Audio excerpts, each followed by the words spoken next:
جراء يا زميل جراء يا جراء مقدر مطوغان لقونا ما رستاذن إلهي caafimaadku waa hibe eebba bixiye hanti laguma gadan karo.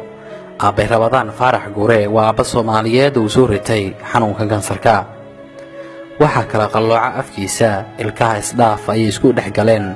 Wuxuu dareemayaa xanuun aad u daran, ma hurdo mana harsado.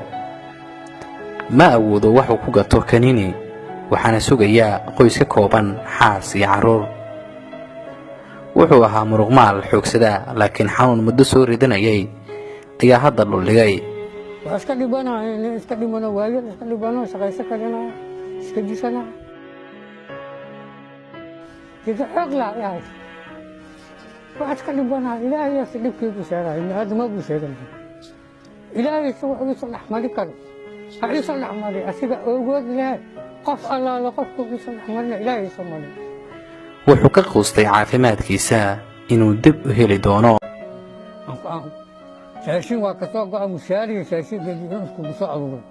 dadka Soomaaliyeed ee la socda barnaamijkan waxaanu ka codsanaynaa in rajada luntay ee Aabba Rabadaan ay dib u soo celiyaan iyagoo wax kastoo ay awoodaan taleefankiisa ugu diri karaa